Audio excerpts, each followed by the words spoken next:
So Speer makes two different versions of the 150 grain gold dot for 308, or in 308 diameter. One of them is specifically for 300 Blackout. It has a concave base versus the little boat tail on the standard version. So what is the difference between these two bullets? I don't really know for sure. If I go on the Speer website, or if I look in the 15th edition of their manual, I get load data for these bullets, and maybe somewhere in all this mess is a little bit of information, but I can't find it. Don't see it in the manual, don't see it on their website. The best I can come up with is to go over to the page for their factory ammo, the Gold Dot Duty Rifle 300 Blackout. And the beginning of the product overview says Gold Dot Duty Rifle bullets are optimized for expansion at a range of velocities out to 200 yards.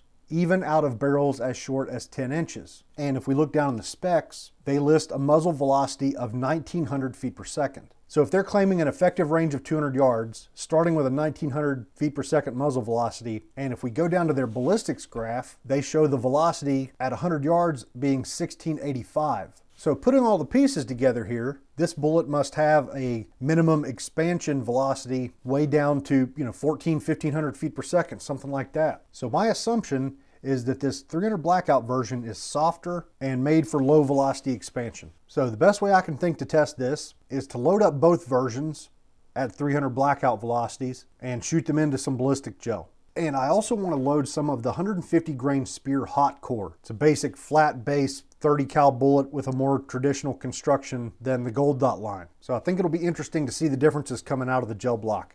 I did melt my gel blocks down, but they're about the color of strong coffee right now, but they should be good enough. So I want to keep our velocities as low as possible. So for powder, I'm going to shoot accurate number 9. Speer lists it on the load data for this bullet. They show a muzzle velocity of 1,818 feet per second at a max charge of 14.1 grains. Speer also has data for other 150 grain bullets, including this hot core, and they show a max of 14.0 grains.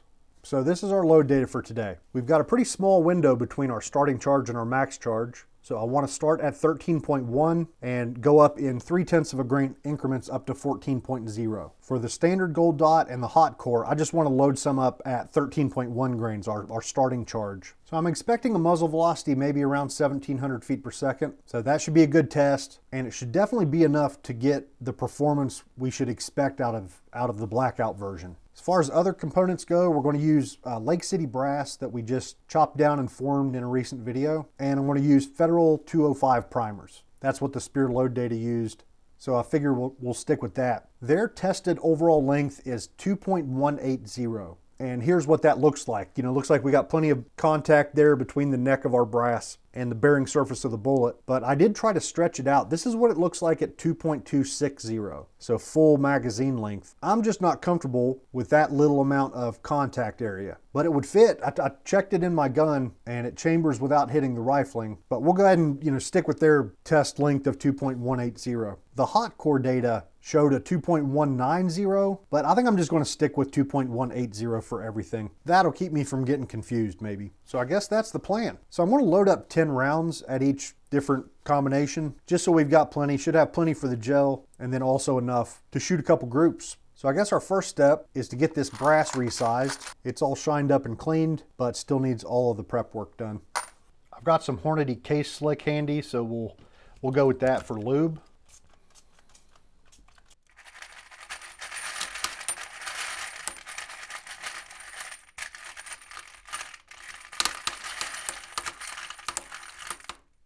Spotted a couple cases that went in upside down. Maybe it's just one, but we'll keep an eye out for that. For a sizing die, I want to use my Forster. So let's get it dialed in. Forgot to remove its lock ring. That's better. Just screwing it down until I feel like I've got really good contact. And we'll lock that down. So let's go ahead and run a couple.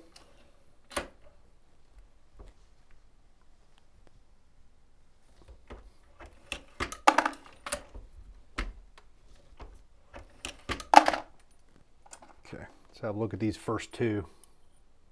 Okay, it looks pretty good.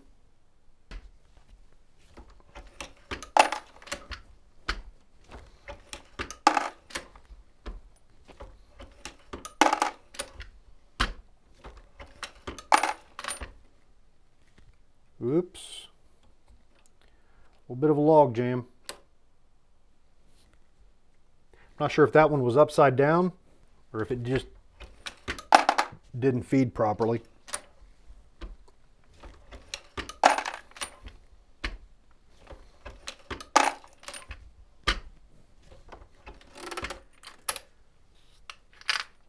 Jammed it up again there.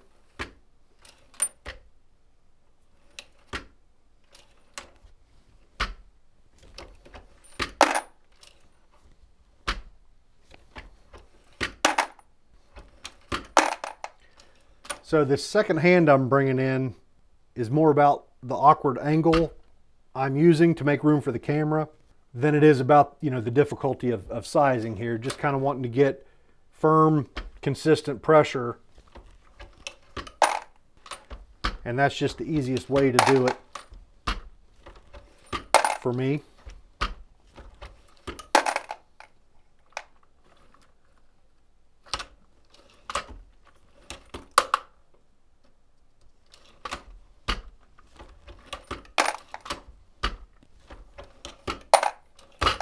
Oop, there's our upside down guy.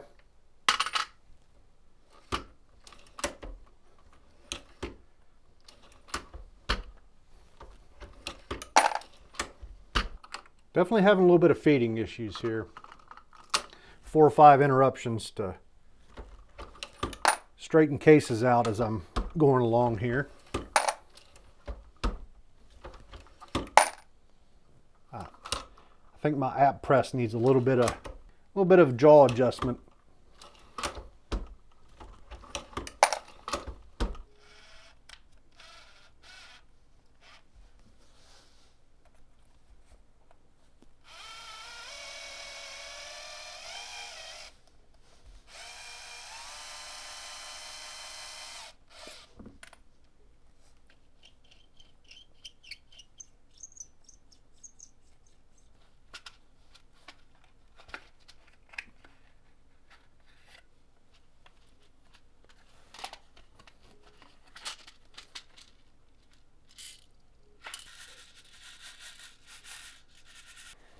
So after I got my primers dumped out, I remembered I wanted to try and use the Lee bench primer. The other day we were talking about it and guys were saying they were having good luck when using the old style Lee trays, and I wanted to try that. But too late now.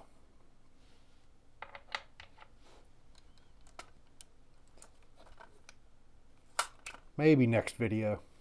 I'm going to go ahead and fill up powder measure and set it to throw 13.1 grains because 30 of our shots are that charge, so might as well just throw them.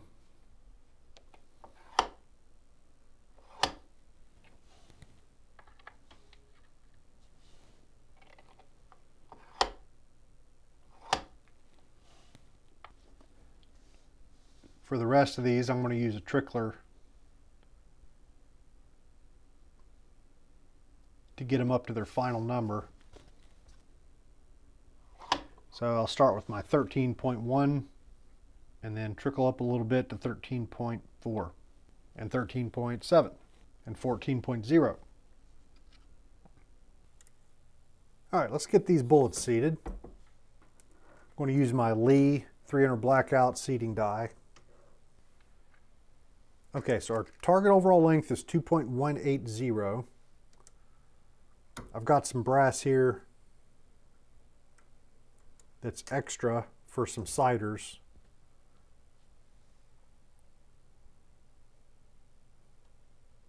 Hopefully I've got that backed out far enough. First one seemed to start okay. And I'm already too short, 2.154. Let's try this again.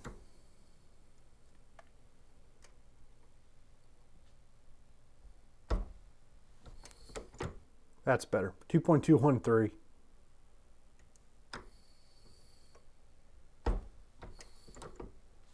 .187, almost there. Okay, a couple of adjustments later and we're right where we need to be. 2.180. That's what she looks like.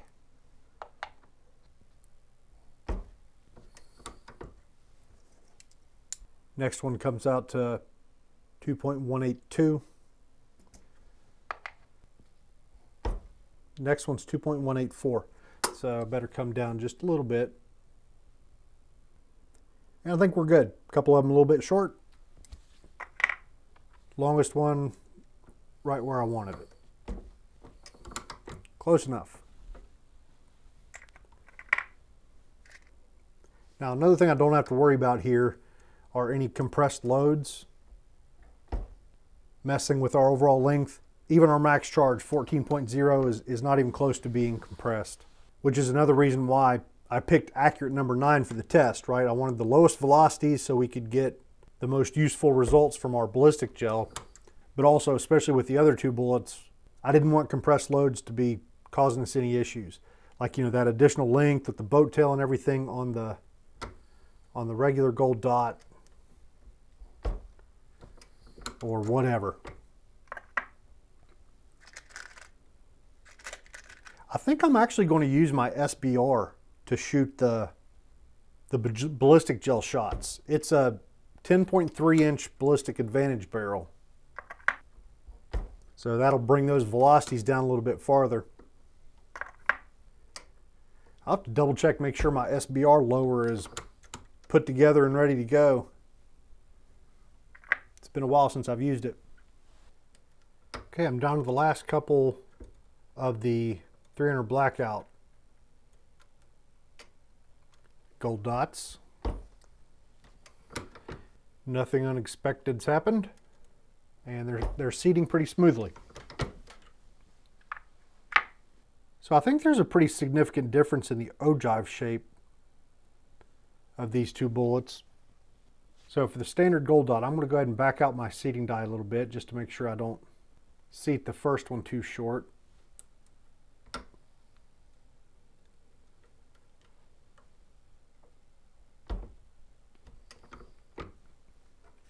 Doesn't feel like I did. Nope, over 2.2.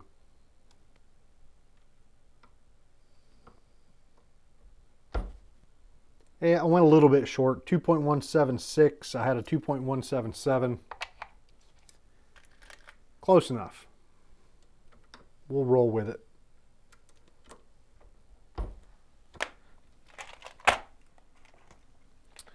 Last is the Speer Hot Core. And after a couple tweaks here, I think I've got it.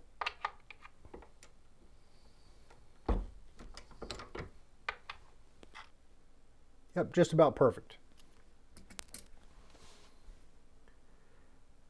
And that's what that guy looks like.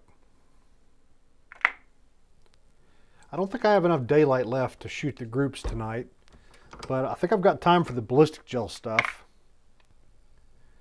So last one here. All right, good deal. Let me go get the SBR put together. So I just sighted my gun in here at like 5 yards. So I have no excuse for missing the block. So I was able to bring out the SBR, but I really should have inspected closer because I didn't realize I had removed the gas block from this barrel until after I fired my first shot. I'm like, why isn't the bolt running? No gas block will do that. Hopefully it's safe to shoot one like this. Gas hitting my scope, that's about the only danger I can think of. So I'll get some muzzle velocities with the magneto speed and we're pretty much ready to go. So these gel blocks aren't pretty, but it should be good enough. Now I'm going to start with the ones we're most interested in. This should be the lowest velocity with the 300 Blackout bullet. So our first velocity was 1479. That wasn't a very smart place to leave my phone sitting. And the ammo box also got a jolt. Put it over there on the ground for safekeeping. Okay, did we catch a bullet? Ooh, right there. Yep, we got it right there.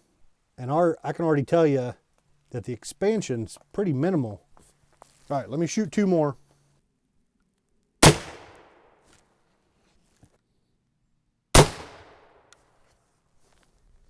Yeah, I think the magneto speed was wrong on that first shot. It said 1479, but then the next 2 were 1643 and 1649. So something weird's going on there.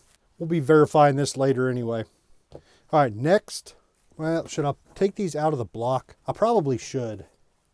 I don't want to tear it up, but I also don't want to lose track of which bullets are which. All right, that's our first 3. That sort of thing's what we got. All right, I'll tell you what. I'll hurry up and get what I need. Let's get back to the bench where we can actually see stuff properly.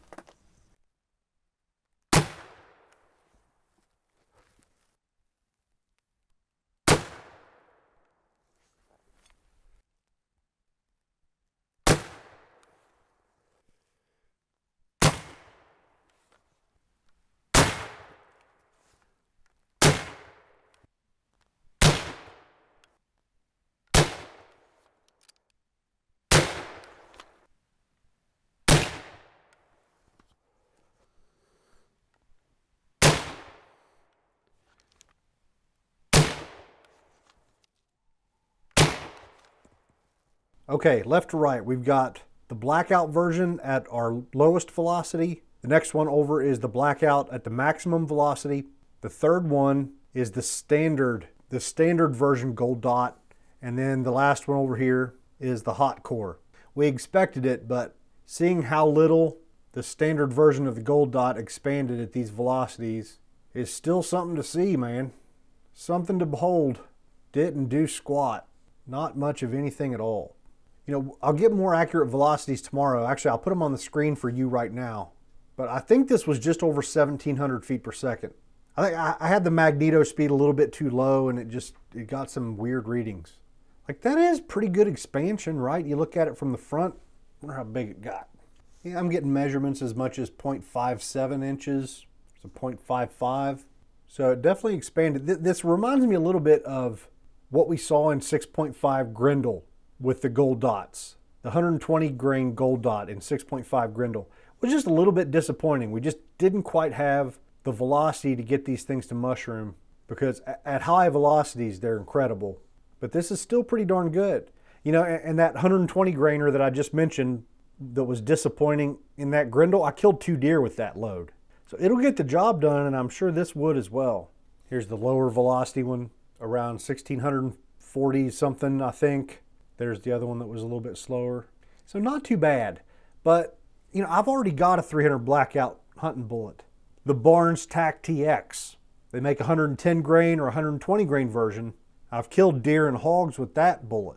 And I thought I had gel tested the TAC TX in 300 Blackout, but I went back to look for the video and I can't find it. I mean, I've got videos of me testing with that bullet, but I just can't find any gel tests with it.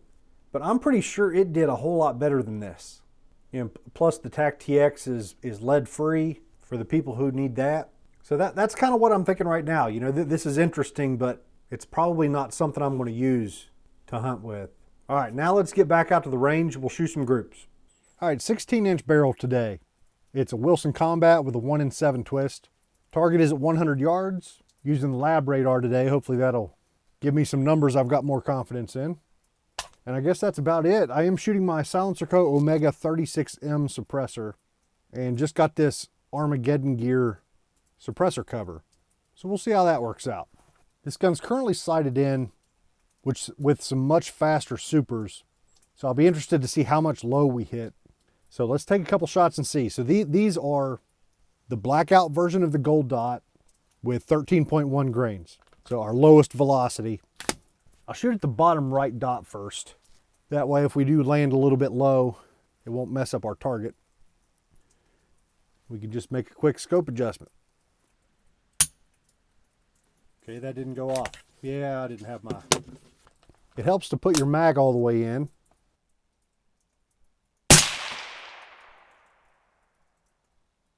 What in the world was I doing with this gun last time? I don't remember why. Yeah, I don't know.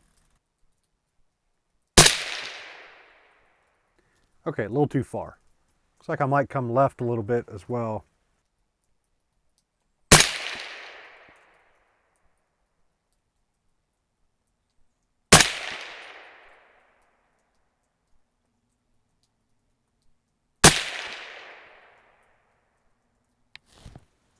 Okay, that's close enough. We'll leave it right there. Let's see what those last 3 shots were as a group. So let's hide that one and that one. Last 3 shots, 0.48 inches. Nice. Very nice. Okay, let's clear the target and we'll go back over here to our first dot. My lab radar didn't pick things up, so I think I've got some settings messed up. It seems to be triggering okay, but it's just not tracking the bullets. I have to put it in pistol mode when I'm shooting subsonics, and I'm wondering if these are so slow that it's the same deal. I put it in pistol mode, in handgun mode. We'll see if that helps.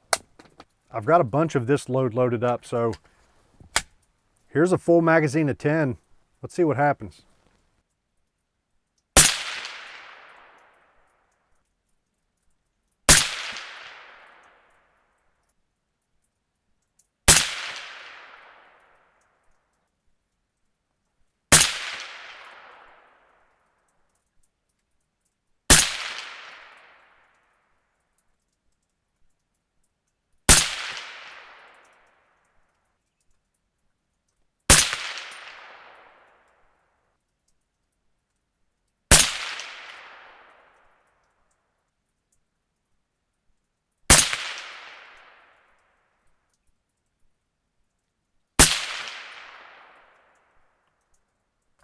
Man, but for that one shot.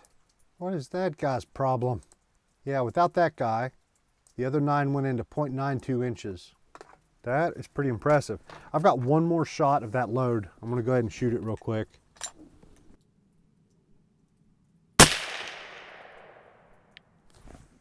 So switching to pistol fixed my problem here. Our average velocity was 1566 with a standard deviation of 14.7. Tell you what, if you don't know, the new LabRadar app just came out. And well, for one, it works in landscape mode if you use a tablet like this, which is awesome. But the basic display is pretty good stuff. So average velocity at 80 yards. I've got my LabRadar set up taking numbers at 20, 40, 60, and 80 yards. So at 80 yards, the velocity was 1426. It's kind of fun shooting weirdly slow stuff like this every once in a while. The gun's running super quiet, and it's pretty cool. All right, I'm gonna give it another minute to cool down just a smidge, and we'll go ahead and work our way up these charge weights with the 300 Blackout Gold Dot. So that was 13.1 grains. Next, we'll shoot 13.4, and so on. Okay, 10 shot group with 13.4 grains.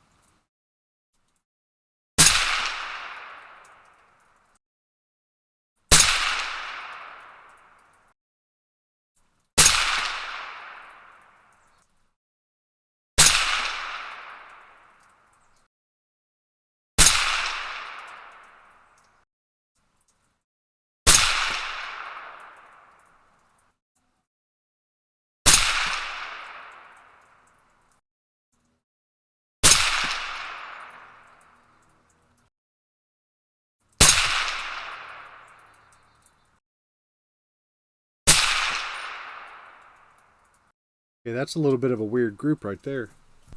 1608 feet per second, 14.1 standard deviation. Dude, my iPad battery is gone. I don't know if it's the cold. It is cold out here. It seemed to drain exceptionally fast. Well, if it dies, it dies. All right, so that was about 1.5 inch group that I'm not really even sure what to think about. So let's move on to the next charge weight, 13.7 grains.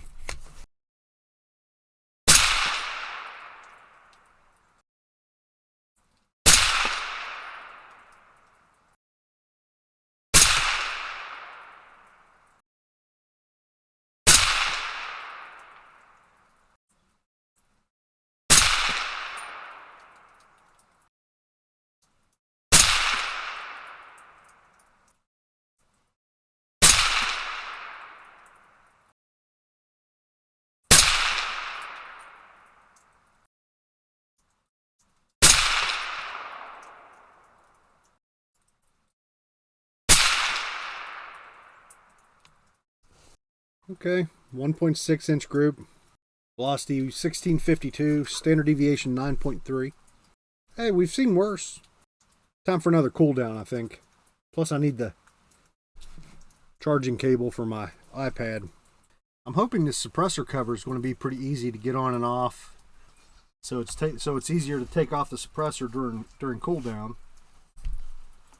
I'm sure it's going to take some breaking in. Okay, so this next group is only 5 shots. This is our 14.0 grain load. Shot half of them into ballistic gel.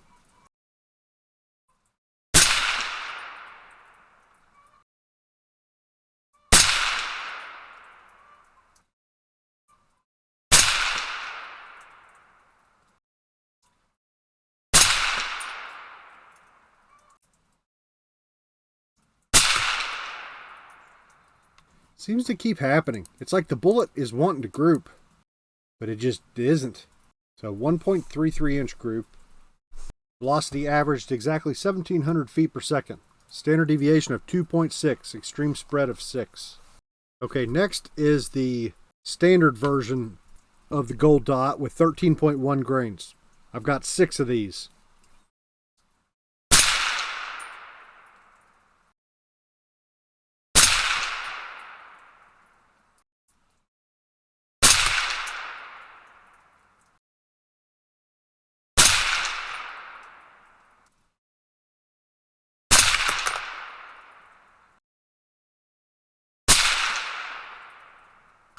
All right, there we go.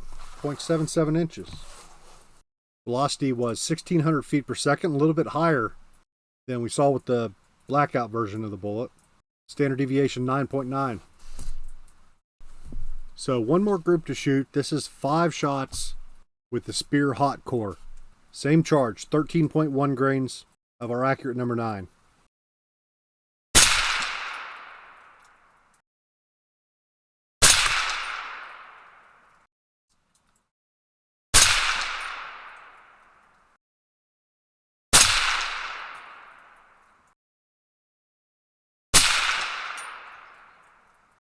All right, 2.04 inches. Not that good. So our 4 groups with the Blackout bullet, really weren't too bad. Perfectly serviceable accuracy and some promising signs.